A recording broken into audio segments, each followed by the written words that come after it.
Bismillahirrahmanirrahim. Assalamualaikum warahmatullahi wabarakatuh. Alhamdulillah. Alhamdulillah rabbil alamin wassalatu wassalamu ala asyrafil anbiya wal mursalin wa ala alihi wa sahbihi ajmain.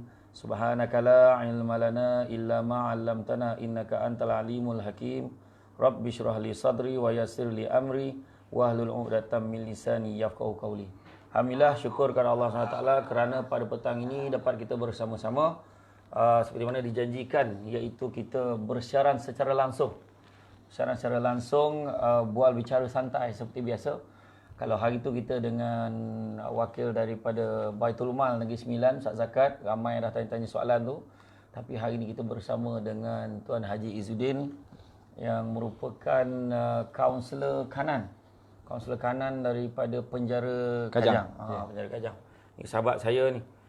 Dulu saya kalau dia camah tu biar saya duduk kat belakang tu, saya nak catat semua poin-poin dia lah kan. Tapi alhamdulillah hari ni kita dapat dalam tempoh ni saya santai kena lah pakai t-shirt.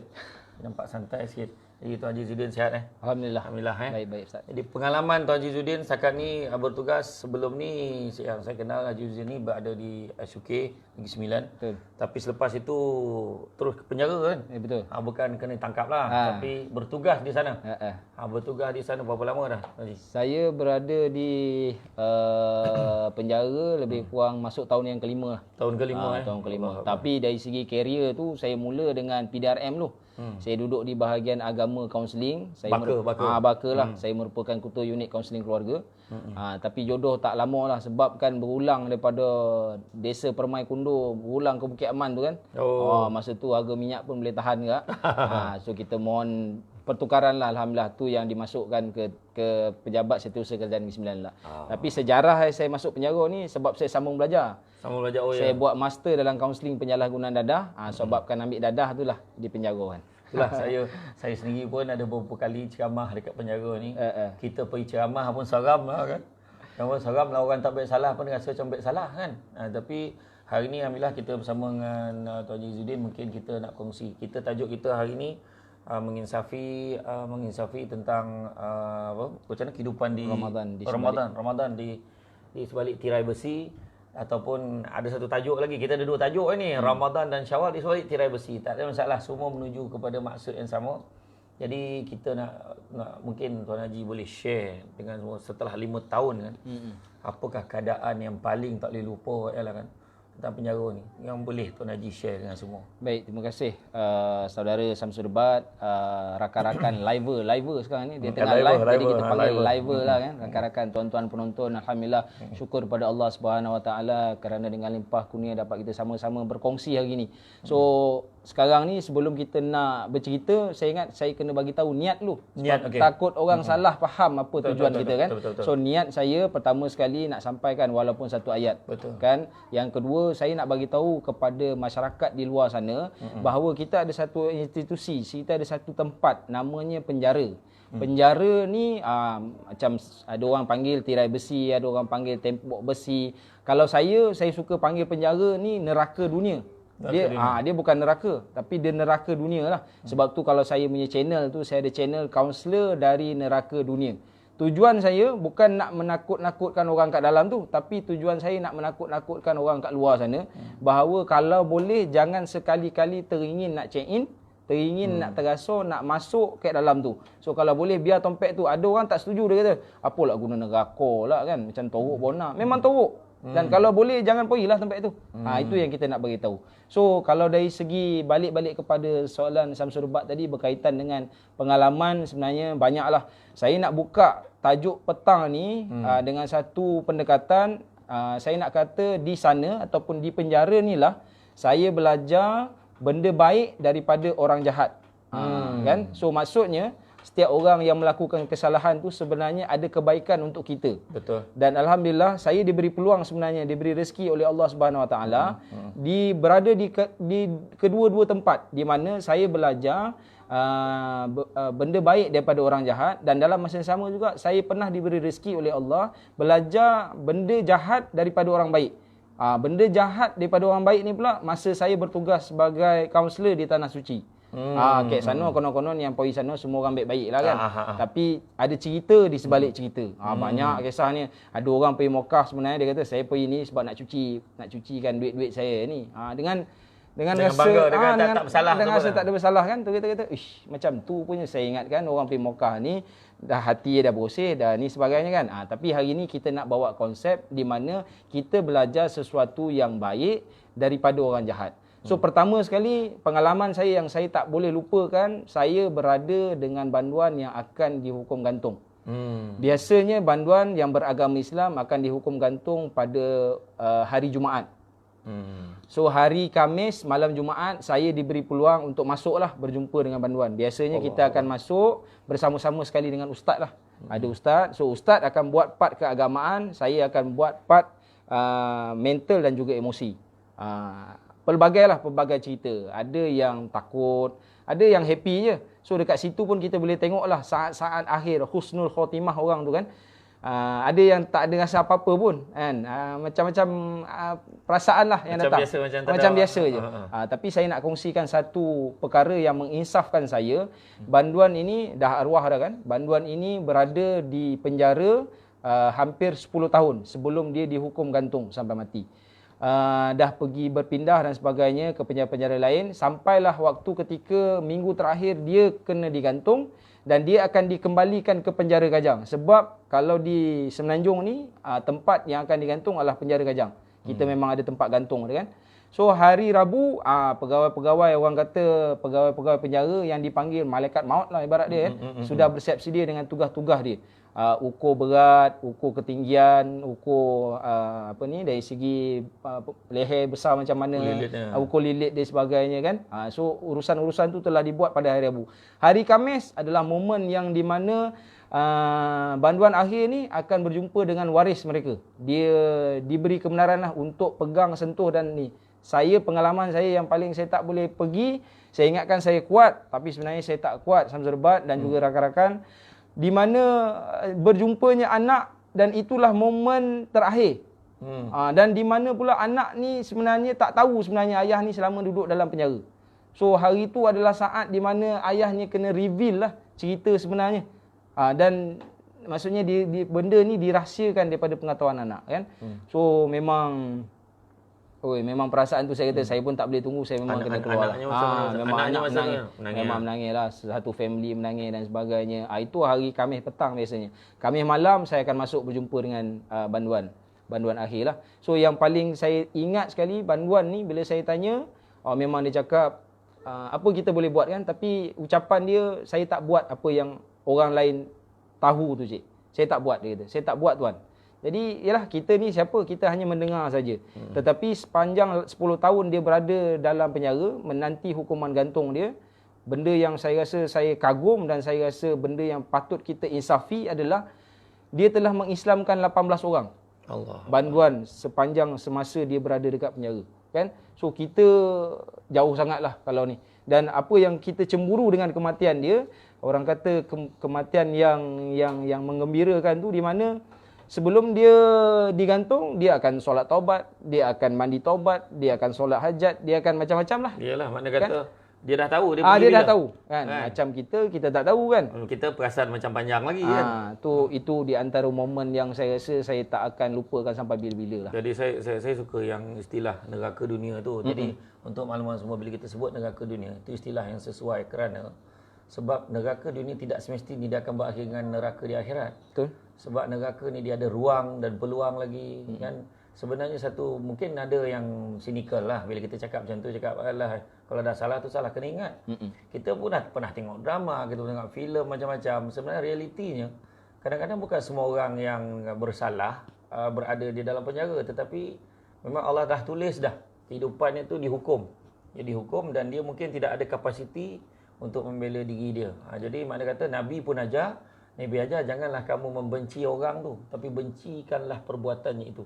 Jadi makna dalam perbuatan-perbuatan tu kadang-kadang ada orang macam kita lah. Kadang-kadang tercuri, terambil kadang walaupun roti john.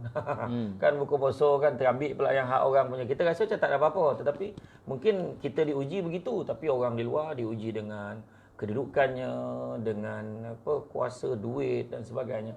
Jadi dari segi macam, kalau dari segi pengalaman mereka lah, dari segi macam 5 tahun kan, menghadapi bagaimana dari segi Ramadan dan Syawal tu. Apakah yang paling besar yang boleh share dengan semua orang lah. Okey, baik. Untuk live kita kan, penonton-penonton kita di channel Samsul Debat ni. So, untuk makluman sebenarnya dari segi konsep Ramadan dan Aidilfitri tu samalah. Sebab mereka ni juga datangnya daripada masyarakat. Kemudian diambil oleh penguatkuasa. Kan, kemudian dijatuhkan hukuman di mahkamah. Kemudian nanti bila dia akan masuk ke penjara, nanti dia akan kembali balik kepada masyarakat. So konsep dari segi asasnya itu sama aja pusingan dia. Tetapi suasana itulah, suasana. Kalau mungkin kalau kita dekat luar menyambut bulan Ramadan mungkin dengan keluarga terdekat, ada anak, ada isteri, ada mak ayah, tapi mereka dekat sana tak adalah. Rakan-rakan lah menjadi sahabat mereka, mungkin rakan-rakan lah menjadi mak bapak kepada mereka, abang kepada mereka. So begitu juga dengan pegawai dan anggota-anggota penjara. Mereka lah yang menguruskan dari segi kemudahan-kemudahan mereka kat sana. So aktiviti biasanya kalau dalam bulan Ramadan ni tumpuan kita lebih kepada tumpuan aktiviti keagamaan lah. So fokus kita memang keagamaan. So 10 malam terakhir sebenarnya kemuncak dari segi beribadat dalam penjara ni setelah bermula pada bulan Rejab lagi. Ada di antara banduan kita yang berjaya puasa penuh bulan Rejab. Puasa penuh di bulan Syakban. Kemudian ada yang daripada awal Ramadan itu hinggalah ke saat ini tak tinggal lagi Qiyamul Lail. So sehebat itulah saya kata. Sebab tu tadi saudara Samsul Debat pun ada sebut kan, jangan membenci orangnya tapi benci perbuatannya. Begitulah saya nak petik juga. Saya sebenarnya kalau dengan banduan ni banyak saya bagi kekuatan dari segi kata-kata yang saya kata dengan mereka bahawa mereka hanya dihukum di dunia. Maksudnya hukuman dunia mereka tak dapat, mereka terima. Tetapi hukuman di syurga nanti Allah punya kuasa. Itu semua Allah punya kuasa. Sebab tu kalau kecualilah kalau dekat mahkamah tinggi ke, mahkamah seksyen ke apa ke, masa hakim tu menjatuhkan hukuman, dia jatuhkan hukuman dunia dan jatuhkan hukuman akhirat. Maksudnya kau dipenjara 10 tahun dan kau juga tak dapat masuk syurga. Itu dia hanya hukuman dunia saja. Betul. Tapi di akhirat, di syurga, Allah tetap bagi ruang. Sebab kalau kita baca dari segi hadis riwayat Bukhari pun ada menyebut syurga ni ada 8 pintu. Ada 8 pintu. So kita ada pintu taat kepada ibu bapa, ada pintu la haula wala quwata illa billah. Kita ada pintu rayyan, ar-rayyan yang disediakan untuk orang-orang berpuasa. So saya selalu bagi semangat kepada banduan-banduan tu begitulah dengan kata-kata Umar Al-Khattab. Apa Umar Al-Khattab kata? Ada kalanya manusia yang mempunyai masa silam yang buruk akan jadi lebih baik di masa hadapan. Yang tu saya terbaca tadi. Kan? Dah rasa nak berhenti kereta tu hebat tu kata-kata Umar Al-Khattab tu. Dan ramai orang yang mempunyai masa silam yang buruk tu sebabnya kalau tak silap saya Imam Hanafi dia bawa barang daripada pasar, kemudian orang berebut nak bawa barang untuk dia. Berebut orang. Dia kata, kenapa ni? Kamu orang hebat. Tentulah kami kena tolong apa semua. Menangis dia kata apa? Sesungguhnya aku ni hebat satu je sebab je kerana Allah sembunyikan aib aku daripada kalian. Itu je. Sebenarnya kita tak payahlah tuan-tuan. Kita semua ada aib masing-masing. Tak usah tu sebab jangan sibuk kita menceritakan aib orang, buka aib orang, tak sangka orang tu macam tu, tak sangka orang tu macam ni. Itu sebabnya saya selalu sebut bila kita nampak ada kes-kes tengok dalam televisyen. Dia dilaporkan orang ni kena tangkap sebab ini, tangkap sebab itu. Satu je tuan-tuan. Tuan-tuan jangan cakap, itulah tak bersyukur. Kita pun tentu lagi baik tuan-tuan. Jadi yang paling baik sekali kita kena sebut, ya Allah, kau jauhkanlah aku daripada ujian seperti ini. Macam tu. Kita minta macam tu. Sebab itu semua adalah ujian tuan-tuan muslimin. Bayangkanlah tuan-tuan, tiba-tiba orang datang ke rumah kita, tangkap kita pun salah orang kan, salah rumah, salah nombor rumah kan. Cuak mau tak cuak kan. Berpuluh jangan main-main. Jadi makna kata itu salah satu contohlah. Allah ni uji kita macam-macam tuan-tuan. Allah uji kita macam-macam. Jadi dari segi tadi aktiviti Ramadan yang kita tengok macam manakah suasananya mereka boleh walaupun duduk di dalam tirai besi atau di balik tirai besi tu kan, macam mana mereka masih lagi mampu untuk melaksanakan ibadah perintah daripada Allah SWT. Tetapi kita di luar, andai katalah kita ni tadi dah lah kita mengutuk, kita mengeji orang dalam penjara. Entah kita lah kita pada orang dalam penjara tu. Betul. Kan? Tapi muncullah sekarang ni kita ni macam penjara jugalah. PKP kan. Cuma tinggal lagi yang bega-bega tu keluar jugalah. Tentu kau tak faham bega tu dogil lah kan. Jadi mana kata kita lihatlah bagaimanakah di sebalik itu. Jadi bagaimana pernah ke Tuan Haji Zudin sendiri pengalaman waktu raya tu. Waktu raya Tuan Haji Zudin pun tak boleh balik kerana bertugas kat sana. Biasanya hari raya pertama, kedua, ketiga tu memang kalau pegawai awam, kaunselor yang bertugas kat sana, dia akan cuti lah macam biasa. Tapi kita ada peluang untuk terlibat dalam aktiviti jalinan kasih, di mana ada lebih kurang 40 ke 50 orang banduan yang berkelakuan baik, yang memang tak ada buat masalah kat dalam tu. Kita bagi peluang untuk keluarga datang masuk dalam, makan sesama lah, makan lomang ke, makan rondang ke apa, duduk situ. So dia boleh bersama-sama dengan keluarga dia. Dan biasanya ada syarat-syarat lah banduan tu. Contohnya mungkin lagi setahun dia nak keluar ke apa ke, banduan tu kita benarkan. So banduan tu pun tidak lagi mendatangkan ancaman bahaya kepada diri dia dan orang lain. So dia dibenarkan. Begitulah. Tuan-tuan dan puan-puan sekalian, hari ni kita ada pendengar-pendengar kita daripada Brunei Darussalam, kita ada daripada Singapura, siap bagi gambar bendera lagi kan. Jadi kalau tuan-tuan dan puan-puan ada persoalan yang nak diajukan, boleh ajukan persoalan pada ketika ini. Sebab bukan senang nak dapat tuan-tuan ya. Kita dapat slot macam ni. Sebab kita kadang-kadang kita melihat, saya sendiri pun pengalaman saya Tuan Haji, saya pergi ke penjara Seremban. Saya pergi yang sel lama tu, sel yang sebelum ni yang tak ada toilet tu. Ya Allah, saya kata kan, bayangkanlah tuan-tuan dan puan-puan sekalian, dekat penjara tu, kita masuk tu dia baring rapat-rapat macam tu. Lepas tu ada satu baldi, tu ada satu botol air mineral. Itulah air paip agaknya. Itulah tempat dia nak buang air besar dengan tahap tak ada. Kita heboh, tutup pintu tu. Kita heboh bau busuk kat rumah kita kadang kalau tak tutup pintu bilik air kan. Bayangkan open ni tuan-tuan. Dan begitu tabah jugalah pegawai penjara tu yang ikut turn yang akan bersihkan pergi buangkan. Betul. Cuba tuan-tuan fikir tuan-tuan. Inilah satu benda yang kita tak pernah fikir. Jadi kalau tuan-tuan tak nak mengalami jangan buat. Jadi saya sebenarnya teringat bila cerita pasal penjara tu, Nabi pernah sebut sesungguhnya dunia ini penjara bagi orang mukmin. Apa maksud penjara? Itulah dia cerita penjara tadi. Penjara kita duduk, space kita limit tuan-tuan. Kan? Kita nak ke kanan berapa langkah, ke kiri berapa langkah ya, ke depan berapa langkah ya. Kemudian situlah hidup kita. Dan kalau kita nak makan tak dapat dah. Cakap kat pegawai penjara tu, kalau boleh Tuan Haji Zudin tolong pesan kat dia orang, potang ni nak ayam peha je. Wah boleh tak kau dapat? Tak dapat dah. Apa yang ada tu lah. Apa yang ada. Jadi makna kata macam tu juga kita. Bila kita ni memegang keimanan kita kepada Allah Ta'ala, kita menganggap penjara sebab apa? Bukan semua benda kita boleh makan. Bukan semua benda kita boleh usik. Bukan semua benda kita boleh ambil.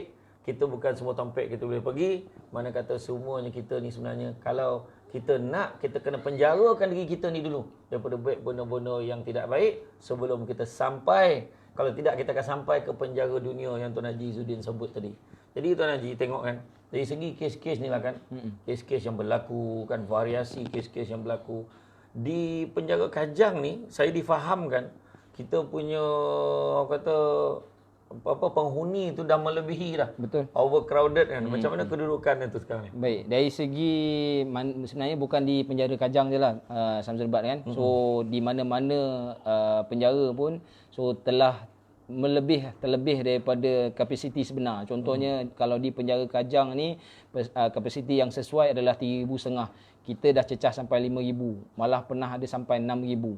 Itu yang baru-baru ni kerajaan umumkan masa tempoh PKP ni pun, kita buka lagi pusat-pusat latihan penjara, digazetkan sebagai penjara juga. Sebab kan nak menampung orang-orang yang begar tadi tu lah kan.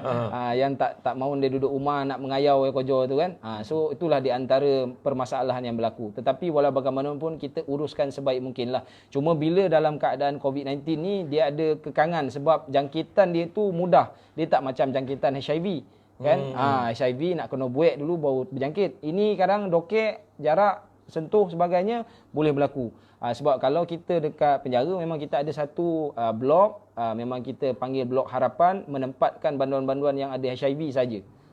Di situ lebih kurang sekarang ni adalah lebih kurang 84-86 orang macam tu. Memang itu adalah banduan yang memang ada HIV. Kemudian bagi pengarah penjara Kajang pula, yang berbahagia Tuan Haji Abdul Halim, dia membuat satu blok, dia menyediakan satu blok yang kita panggil PPK, blok di mana program pemantapan kerohanian. Dekat situ hasrat pengarah kita nak jadikan blok tu sebagai seolah-olah macam pondok lah, tapi pondok di dalam penjara dari segi pembelajarannya. So dekat situlah mereka, kita akan lahirkan hafiz-hafiz kan, hufaz-hufaz yang ada kat situ. So kita akan lahirkan orang-orang yang bijak dari segi keagamaannya dekat situ, menyentuh dari segi kerohaniannya. Dekat situlah keadaan dia. Okey, kita ada satu ni daripada ni Opah Heritage. Opah Heritage urutan tradisional. Tadi Tuan Haji Zudin dah untuk makluman Opah Heritage ni. Tuan Haji Zudin dah share dah satu kisah tadi, tetapi dia kata dia baru nak tanya ni apa cerita yang hebat dari ahli penjara yang boleh memberi kesan dalam dan boleh beri pengajaran kepada kita. Mungkin ada kisah lain tak? Okey. Satu kisah. Biasanya kita pernah dengar kisah-kisah, contohnya ulama yang pada usia dia 70 tahun buat baik daripada awal tahun sampailah umur 70 buat baik, sampai umur 71 malihlah nak baik baik, teringin nak buat jahat, nak cuba-cuba, tapi pada tahun 71 lah Allah tarik nyawa dia, maka neraka tompek Tapi ada orang yang seusia dia 70 tahun buat jahat, tiba-tiba teringin nak buat baik dan akhirnya dimatikan pada usia 71, maka Allah tempatkan dia dalam syurga. Sama juga pengalaman yang saya rasa saya boleh kongsi dengan tuan-tuan Samsul Ubat dan rakan-rakan kita di luar sana, di mana saya ada banduan yang usia dia 58 tahun. Bila saya tanya pergi haji, dah berkali-kali pergi haji kan. Tapi bila kita tanya dari segi solat, memang kalau kata fardu tu memang banyak tinggal lah. Lepas tu dari segi puasa, dia kata saya masuk penjara ni baru saya puasa. Selama ni umur dia 57 tahun tak pernah puasa langsung. Kan? So kita boleh dapat pengajaran kat situ. Maksudnya banyak benda ni kadang-kadang kita terlupa bahawa nikmat yang Allah sebut ni, bila kita dapat, makin dekat kita dengan Allah. Itu yang disebut nikmat. Sebab itulah benda yang selalu saya kadang-kadang tekankan kepada banduan dekat dalam sana kan. Kalaulah asbab masuk penjara ni menyebabkan kita dekat dengan Allah, kalaulah sebab masuk penjara ni menyebabkan kita makin pandai kita mengaji, makin elok kita semayang, maka inilah nikmat yang sebenarnya.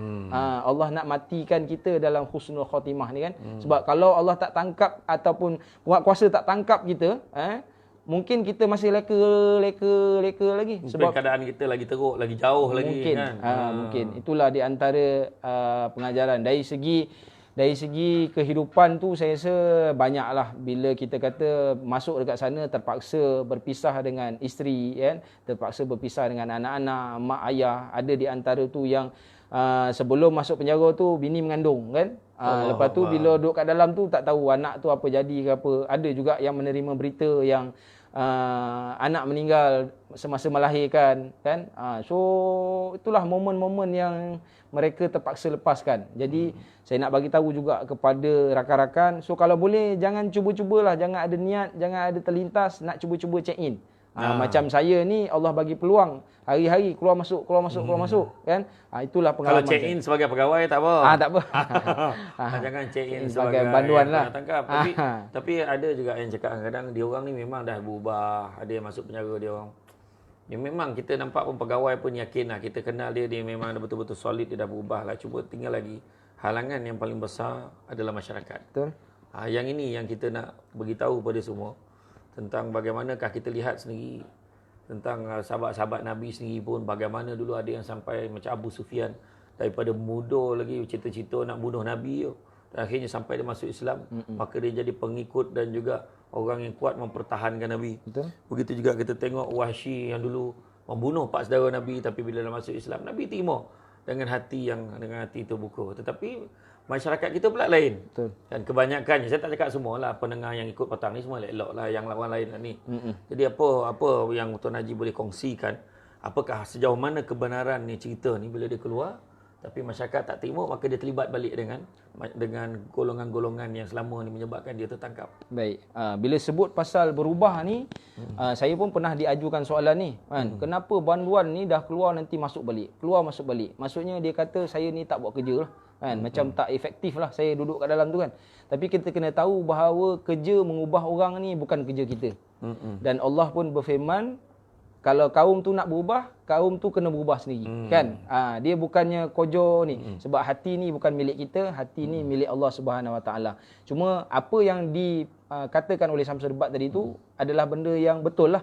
Memang sebenarnya sebab mereka ni sebenarnya datang daripada masyarakat. Dia datang daripada kita dalam kalangan biasa macam kita ni juga. Tapi atas sebab melakukan kesalahan berdasarkan melanggar peraturan ataupun undang-undang di negara kita ni, maka mereka tu dipenjarakan. Sebagai satu contoh, kadang-kadang kita banyak dapat kes Seksyen 411 memiliki barang curi. Contohnya mekanik motor contohnya. Orang hantar motor suruh baiki, dia mana tahu motor tu motor curi ke apa kan.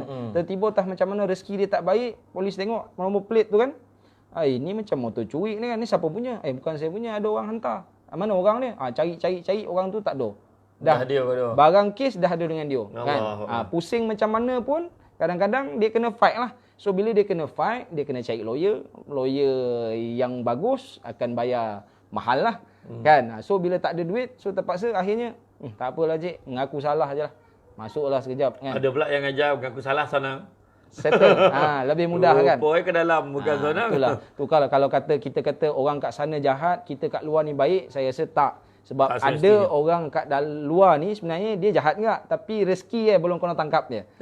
Itu rezeki dia lah. Tak tahulah rezeki ke balon tak tahulah. Sama ada rezeki ataupun ujian ke kita tak tahu. Tapi memang penghargaan ataupun sokongan daripada masyarakat kita perlukan. Sebab bila dalam keadaan berubah ni, saya nampak dua entiti lah. Satu banduan tu sendiri, kan, penghuni penjara tu sendiri. Satu lagi masyarakat. So kalau saya dengan banduan, saya akan cerita dengan kat dia orang, bila you keluar nanti, kalau tak ada sokongan, itu pun tak ada masalah tu. Sebab masa kita cuba ingat, saya selalu cakap dengan dia orang, cuba ingat masa kita nak buat jahat dulu, ada tak kita minta sokongan mak kita? Contohnya kita nak pergi curi lah kan. Kita pergi jumpa mak tolong apa ni kan, doa lah saya kan, bagi sokongan kat saya nak mencuri rumah orang ni kan. Ada tak? Tak ada pun. Masa kita buat jahat tu, kita tak perlukan sokongan siapa-siapa. Tapi bila kita nak jadi baik, kenapa kita jadikan itu sebagai alasan? Cik, saya tak boleh berubah lah cik. Kenapa? Orang-orang kat luar sana tak sokong saya kan. Bila saya tanya, cuba senaraikan. Saya suruh senaraikan. Ni ambil kotes ni, ambil pen, senaraikan siapa yang tak sokong. Dia pun tulis lah mak ayah abang kakak adik-beradik dia, isteri dia, anak dia. Lepas tu saya tanya lagi. Itulah, cuba kira berapa. Dia pun kira ada dalam 10 orang lah cik. Daripada berjuta rakyat Malaysia, 10 orang yang tak menyokong dia untuk berubah, itu yang dia kisahkan. Monong lah kau jap. Tak ada alasan lah cik. Memang tak ada alasan nak berubah. Tetapi bila itu saya bercakap dengan banduan lah. Sepatutnya dia tak boleh jadikan tiada sokongan daripada orang luar tu sebagai alasan dia tidak boleh berubah. Sebab bila saya tanya, dalam kes awak ni ada tak orang berubah? Ada. Kenapa kita nak tengok orang tak boleh berubah sedangkan ada yang boleh berubah? Kan? Itu biasanya dalam kes macam tu. Dan dalam masa yang sama juga untuk masyarakat pula. Entiti yang seterusnya masyarakat lah. Terus bagi peluang, kalau ada peluang kerja. Janganlah kalau dia ni dulu kes merompak ke apa ke, kita pun ada kedai, janganlah kita bagi dia jaga duit tu contohnya kan. Bagi yang sikit-sikit dulu. Sebab ada di antara mereka ni macam manusia biasa je, ada kelebihan-kelebihan tertentu. Mereka boleh baiki televisyen mungkin, boleh buat wiring mungkin. So mana yang kita boleh channelkan, kita channelkan. Itu yang penting lah. Dan masyarakat, terutama sekali masyarakat ni mungkin jauh sikit lah. Tapi kepada keluarga bekas banduan ni sendiri, bekas penghuni ni sendiri, kalau keluarga pun dah buang, saya rasa memang susah lah sikit. Ada cabaran lah dekat situ. Tapi nak tak nak pun saya selalu kalau jumpa dengan waris, saya akan kata macam mana pun anak ni tetap anak makcik, saya kata. Makcik tak tahu, entah-entah bila makcik pergi nanti, dialah akan menguruskan jenazah makcik. Kan? Betul, dialah akan mendoakan makcik. Sebab doa ni, inilah yang akan bawa kita ke akhirat esok. Betul lah. Kita ni ada beberapa lah, kita tengok ni ramai ni follow-follow kita ni, dia kata dia seronok lah. Alhamdulillah, renungan yang baik. Ramai ni ada yang seorang ni pula, Mida Dixon. I live in Lincoln, UK as usual, enjoying your ceramah. Ustaz tak lama lagi buka kan? Saya berbuka lagi 15 jam. Tu dia. Ambil kan, 15 jam tapi dapat dia tengok perkongsian kita hari ni. Ada dia kata, nak tanya banduan yang dah keluar, IC dia bertukar ke? Tak ada. Banduan IC tak bertukar. Tetap maintain. Tetap maintain. Sebab dia dah ada rekod dia tu. Dia ada rekod. Dia dah ada tak rekod. payah ada. Tuan-tuan tak payah tukar tapi rekod dia dah ada. Kalau tekan dalam komputer, keluar kan. Kalau buat pembudahan plastik pun polis boleh detect. Jadi kalau cerita tentang apa ni, mungkin untuk semualah. Kalau kita tengok dari segi sokongan tadi. Sebenarnya tu sebabnya Tuan Haji tadi bukan suruh sokong. Tuan Haji Azzuddin kata beri peluang. Maksudnya beri peluang dia membuktikan yang dia betul-betul dah berubah. Kan dia mungkin dah berubah kat dalam, tapi kita tengok pembawaan diri dia dekat luar. Jadi kita jangan menghukum Kita makna kalau menghukum istilah undang tu nama dia double jeopardy. Dia dah kena hukum kat dalam, kita hukum lagi kat luar. Siapa kita nak menghukum orang? Kita juga mungkin buat salah. Macam kata Tuan Haji Zuddin, mungkin kita buat salah tapi rezeki kita belum kena tangkap lagi. Jadi sebenarnya bagi peluang, dan kepada yang dah berada dalam keadaan tidak diyakini, kita cubalah untuk meyakinkan orang lain kita benar-benar telah berubah. Tetapi bukan kerana manusia. Tetapi yang paling kuat sekali untuk istiqamah dalam berubah ini, ingat Allah dan Rasul banyak-banyak. Ingat Allah dan Rasul banyak. Jadi ada yang tanya ni, bagaimanakah tentang aktiviti-aktiviti pada bulan Ramadan ni? Dia tanya semasa dalam penjara. Tadi Tuan Haji ada sentuh tentang malam lah, tapi dia ada waktu santai-santai dia orang. Tak ada lah. Dia ada blok yang banduan kerja kita panggil. Blok Fajar ni ada banduan kerja. Dia hari biasa ni memang dia akan keluar pergi bekerja. Contohnya bengkel usaha sama. Dia ada bengkel Top Glove kat dalam tu, ada bengkel ukiran, ada bengkel macam saya nak juga sentuh kat sini dalam orang memandang sebelah mata je orang-orang kat dalam tu, sedar tak kita bahawa mereka kat dalam menyumbang PPE kepada frontliner kita. Di penjara Kajang je kita dah cecah hampir 6,000 PPE kita sumbangkan. So maksudnya mereka-mereka yang ada kemahiran menjahit, so mereka akan teruskan aktiviti macam biasalah. Saya dalam kereta saya ke mana-mana tuan, saya ada 2 songkok daripada penjara Seremban. Yang mana banduan. Buat kan? Allah memang selesa dan memang sedap pakai. Bali kat luar kajap dah goyah-goyah tuan. Tapi yang ni memang alhamdulillah sedap pakai. Jadi makna kata mereka juga diberi peluang untuk mempertingkatkan kemahiran dalam diri mereka supaya mereka keluar nanti mereka boleh meneruskan orang kata kehidupan mereka, survival mereka dengan cara berniaga dan sebagainya. Ni soalan ni. Jika banduan mengandung dan melahirkan baby, bagaimana baby itu? Tu soalan. Tu penjara wanita tu. Penjara wanita lah. Tapi dia kalau banduan tu dalam mengandung, dijatuhkan hukuman, dia akan masuk. Yalah, takkan dia nak tinggal perut dia kat luar pula kan. Masuk kat dalam, lepas tu penjara akan proses urusan kelahiran bayi semua apa benda macam biasa juga.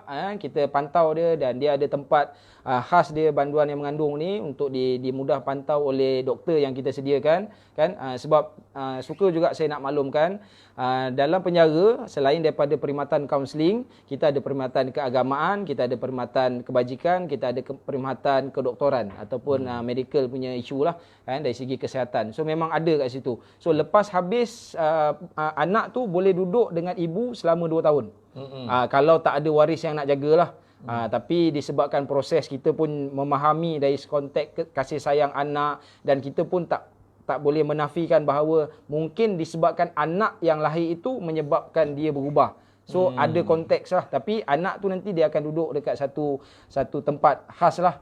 Nanti akan dijaga kemana, dan biasanya lepas umur 2 tahun macam tu akan diserahkan kepada waris. Kalau tak ada waris, Jabatan Kebajikan Masyarakat lah akan uruskan. Sebab kita kena tahu bahawa dalam keadaan macam mana pun penjara percaya bahawa sokongan daripada luar ni adalah amat-amat penting untuk membantu proses pemulihan banduan-banduan kita. Sebab contohnya macam sekarang ni pun dalam tempoh PKP ni pun tak ada jumpa. Maksudnya macam kita kalau duduk kat asrama dulu, mak ayah kita datang hujung minggu kan, hantar bokar ke apa kan. Tapi diorang ni tak boleh buat bokar lah. Diorang bagi duit, nanti banduan akan beli makanan-makanan yang sodap-sodap sikit lah kat dalam tu. Kan? Tapi dalam tempoh PKP ni memang tak ada kebenaran jumpa daripada pihak luar. Lawyer pun tak boleh jumpa, polis pun ada urusan-urusan pun ada had limit dia tertentu. Tetapi penjara sediakan juga ruangan untuk mereka berhubung dengan keluarga, dan sekarang ni kita guna Skype lah. Boleh banduan boleh tengok kan. Hari tu alhamdulillah kita cuba usahakan ada banduan yang menyambut hari lahir kat dalam tu kan. Kita buat surprise untuk dia. Sebab kita nak pastikan sepanjang momen dia menjalani hukuman dalam penjara tu, mungkin momen-momen tu akan menyebabkan dia punya hati tersentuh lah untuk berubah. Sebab hati ni bukan kerja kaunselor, bukan kerja ustaz, bukan kerja siapa. Kita pun tak tahu, mungkin ya Allah Tuanku, dalam susah-susah aku dekat dalam ni, rupanya aku ada peluang. Dan bila dia terasa dia dapat peluang tu, itulah antara penggalak dia untuk berubah. Jadi tuan-tuan, tu sebab kadang-kadang bila kita tak layan elok kat dia buat jahat lagi. Sebab dia kata baik dan duduk dalam penjara. Penjara layan dan lagi elok daripada kita kat luar. Bayangkan tuan-tuan, standard kita ni lagi tahu kalau kat luar apa rasa tuan-tuan kan. Ni kita ada ni Qawi Roza ni. Qawi Roza ni daripada Brunei Darussalam. Alhamdulillah dia ni memang ni ada seorang daripada Kulai Fonia. Kulai Fonia Saya berjaya kan, ada sahabat-sahabat kita ni, ada Joseh pun ada. Apa lagi ni? Kita tengok. Ada tak soalan-soalan tuan-tuan? Kita tengok ada lagi tak? Jadi tak apa tuan-tuan. Tuan-tuan boleh ulang balik. Tengok kan. Okey. Kalau si ibu dihukum gantung. Ada? Bagaimana keadaan baby dia? Sedihnya kata. Ni sahabat kita pada Brunei tanya. Sedih lah tu. Kalau tak sedih kan? Sedih lah. Tapi cuma saya tak ada pengalaman tu lah. Momen di mana ibu dengan anak berpisah tu saya tak ada pengalaman sebab itu di penjara wanita. Tapi kalau saya boleh ceritakan momen antara ayah dengan anak pun saya rasa saya tak boleh menahan air mata saya kan. Kalau ibu dengan anak kan? Lagilah ni kita pun tak tahu keadaan dia macam mana. Sebab lepas saja solat subuh berdoa lebih kurang dalam 2-3 minit macam mana keadaan sekalipun kena angkut. Kalaulah hari tu tiba-tiba nak sujud lama pun dalam keadaan sujud tu nanti pegawai penjara akan angkat juga bawa ke bilik chamber untuk gantung. Tak boleh lah tiba-tiba hari tu lama lah. Tapi kalau saya yang paling susah sekali. Saya tak tahu macam mana saya nak react macam Tuan Haji sebut tadi. Yang bila dah pergi dekat dia nak kena gantung dah besok ni dia masih lagi cakap, dia kata saya reda lah terima tapi yalah untuk makluman Tuan Haji saya memang tak buat apa yang dituduh ni kata. Tapi tak apalah, saya anggaplah ni sebagai hukuman untuk saya. Adalah dosa-dosa saya. Mungkin cakap itu kan. Kalau saya lah, saya tak tahu macam mana saya nak react tu. Betul. Jadi macam mana lah agaknya kan, keadaan dia. Dan family dia mungkin pun macam tu. Pun percaya yang dia tak buat. Tapi menahan cakap-cakap orang keliling pula kan. Itu sebabnya kita ni sebagai masyarakat tuan-tuan memang main peranan. Jadi perkongsian kita sebenarnya di sebalik tirai besi yang kita ceritakan. Kadang-kadang kita tanya-tanya, kita nampak ada tirai besi tuan-tuan. Tapi siapakah sebenarnya yang di balik tirai? Mereka atau kita sebenarnya? Adakah tabir itu sebenarnya kita yang duduk di sebalik tirai itu? Mereka dah bebas ataupun sebenarnya? Tapi kita yang masih lagi berada di tahap yang lama. Jadi Tuan Haji, saya ingat sebagai kesimpulan lah, Tuan Haji boleh share kepada semua sebab insya-Allah video ni akan diulang-ulang ni. Kalau follower saya biasanya dia akan ulang lagi. Jadi tapi saya sebelum nak kesimpulan tu saya masih nak tanya lah. Mungkin boleh share lagi satu lagi momen yang Tuan Haji mungkin tak boleh lupa lah sepanjang 5 tahun tu. Momen dari segi saya kata dari segi amal ibadah mereka ni okey, satu saya share. Tadi saya dah sebut pasal PPK tadi kan, ada satu blok program pemantapan kerohanian tu. So dekat situ hasrat daripada pengarah penjara Kajang sendiri untuk melihat banduan-banduan yang keluar sana nanti akan menjadi orang yang baik-baik. Kalau tak dapat dari segi duniawinya pun dia akan dapat akhiratnya lah. Dan apa yang berlaku yalah macam saya katakan tadi, sama ada dia orang jahat ataupun kita yang jahat, tapi sepanjang saya bertugas, contohnya saya pernah bertugas di Bukit Aman, saya pernah bertugas di pejabat SUK Negeri Sembilan, ada kelainan saya bertugas di penjara ni. Apa dia? Saya menginsafi apa yang mereka buat kat dalam. Di mana setiap kali saya akan masuk ke blok PPK ni, sebab saya punya office duduk dekat situ, saya akan memang nampak banduan tu hari-hari lalu depan mata kita. Memang kat situlah tempat saya. Tapi setiap kali saya masuk, kalau pukul 8 tu, mereka akan solat duha. Kalau sebelum ni, saya kata solat duha saya ni jarang-jarang lah. Kalau nak kata sebulan tu mungkin sekali lah saya kata. Tapi bila masuk ke penjara ni, kita jadi malu. Jadi malu. Bila kita tengok, ya Allah, ya Tuhanku, banduan yang dihukum oleh dunia ini menghadap engkau, memohon doa kepada engkau, aku yang bebas keluar masuk ni pun masih lupa lagi. So benda tu mengisafkan saya lah. So menyebabkan saya rasa so itulah saya belajar tiap-tiap hari sekarang ni, alhamdulillah lah, insya-Allah benda tu menyebabkan saya akan buat sesuatu. Begitu jugalah bila kita tanya malam tadi bangun Qiyamul, alhamdulillah cik, sekarang ni dah 24 Ramadan, 23 Ramadan, tak pernah tinggal lagi Qiyamul. Ada tak peristiwa yang banduan tu dia dibebaskan, dia setelah menjalani tempoh dia dan dia rasa sedih sangat nak meninggalkan penjara? Ada. Ada. Sebab itu lebih kepada isu dia tidak diterima di luar lah. Sebab dekat dalam makan cukup, bangun pagi kita sendirilah kalau kat luar ni kan. Poning kepala, alah biarlah tu malam-malam tak payah layan lah kan. Dia kalau poning kepala rasa ni ke, dia boleh request nak jumpa doktor. Sebab doktor ada kat dalam tu, dia jalan kaki je sampai. Kan doktor pun kata bagi ubat, kan, cek-cek betul, rehat. Dia semua benda ada. Jadi bila semua benda ada dekat dalam, kan, bila dia keluar benda yang kat dalam tu dia tak dapat dekat luar, itu di antara benda-benda yang dia rindulah. Kita biasanya bila banduan nak bebas ni biasanya hari Jumaat petang ramai lah. ramai memang kalau penjara Kajang ni kalau 100 200 orang bebas satu hari tu biasa, dan kemasukannya 200 300 satu hari ni pun biasa sebab kita duduk di Lembah Kelang kan. So kalau kita kata 200 300 orang satu hari banduan masuk dalam penjara ni, kita boleh anggap satu hari dekat Lembah Kelang tu tak ada satu jenayah pun tidak berlaku. Kita tengah duduk-duduk borak-borak santai-santai ni kan, mungkin ada kereta tengah kena pecah kan, mungkin ada rumah tengah kena pecah, mungkin ada isteri yang kena pukul, banyak. So itulah keadaan di mananya. So biasanya bila dia orang nak keluar ni kita panggil bila nak balik, dia tak bila nak bebas, bila nak balik. Ada yang pegawai anggota yang jenis suka torture mental ni kan, alah ini 2 minggu kat luar ni, masuklah balik ni, rindu dah tu, tak rindu. Tapi biasanya saya akan cakap dengan banduan, apa-apa hal 3 benda yang saya selalu ingatkan. 1, mental jangan koyak. Biarlah orang cakap macam mana pun, bekas banduan lah, bekas banduan. Memang kena terima hakikatnya. Orang yang keluar melangkah daripada pintu penjara, dijatuhkan oleh mahkamah hukuman dia, memang bekas banduan. Tak ada orang panggil bekas kadi ke, bekas mufti ke, tak ada. Kan? Keluar daripada pintu penjara memang bekas banduan lah. Bekas banduan. Dan dia kena sedar bahawa ada di dewan-dewan yang mulia pun ramai bekas-bekas banduan. Kita kena tahu. So bekas banduan, biarlah kita keluar bekas banduan yang macam mana. Itu yang kita nak kena betulkan persepsi kan. Itu jangan. 1, mental jangan koyak. Buatlah macam mana keadaan pun, biar orang torture macam mana pun, baru keluar penjara pandai pakai kopiah. Bukan nak kata lah, tapi lebih kurang macam tu lah kan. Contoh dia tu sama lah kopiah kan. So lepas tu dia pun kata betul lah tu kan. Mental jangan koyak. Itu yang pertama. Sebab apa-apa hal kita ni, benda yang kita buat ni, kalau dari segi psikologinya, pemikiran kita, kalau kita fikir yang baik, insyaAllah yang baik akan jadi. Yang kedua, emosi jangan sentap. Jangan bila orang kutuk-kutuk sikit je dah sodih dah, mengajuk dia, dah menyampah lah kan.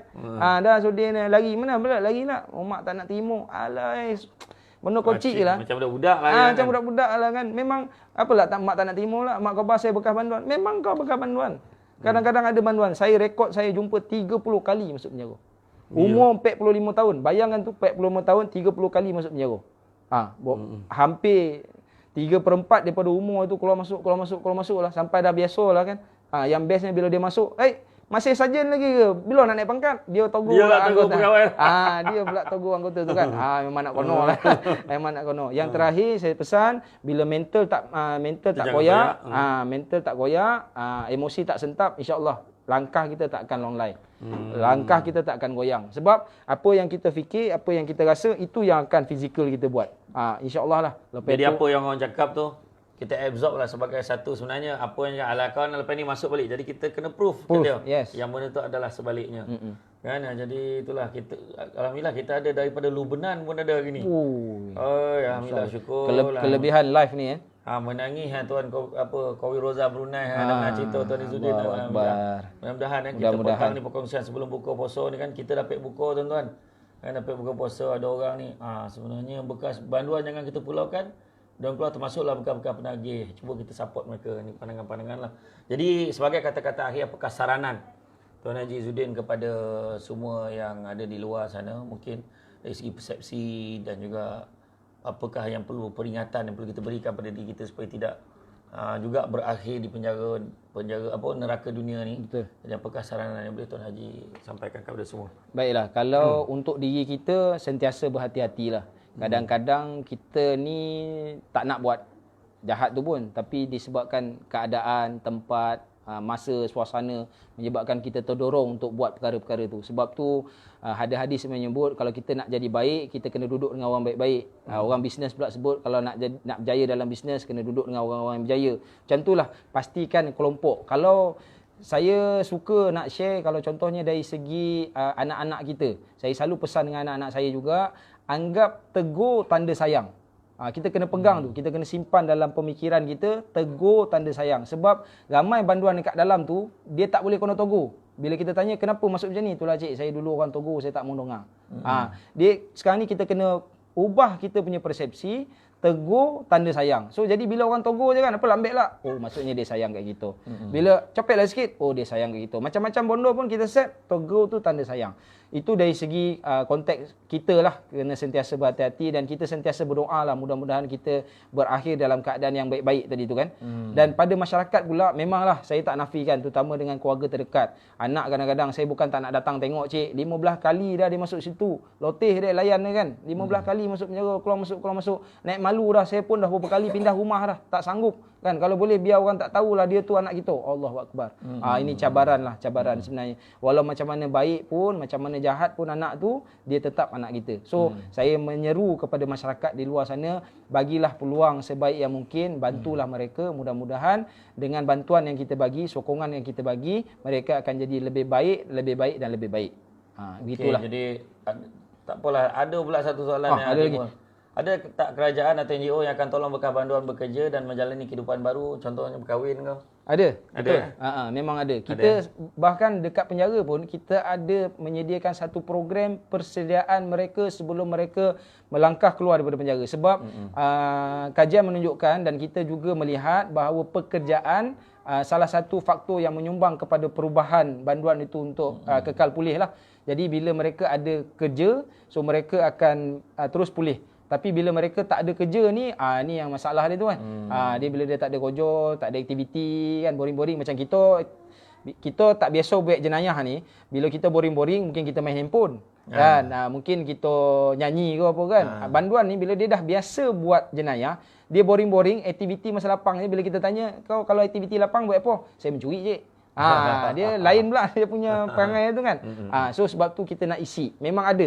Untuk makluman tuan-tuan kat luar sana, sekiranya ada waris yang berada dekat dalam, kalau dia kata nanti dia keluar tak ada kerja, jangan risau. Penjara bantu, carikan syarikat-syarikat, ada NGO yang bekerjasama, banyak dah sekarang ni yang bekerjasama dengan penjara ni untuk menyediakan kemudahan. Bukan saja dari segi pekerjaan, malah ada syarikat-syarikat, NGO yang menyediakan penginapan sekali untuk mereka.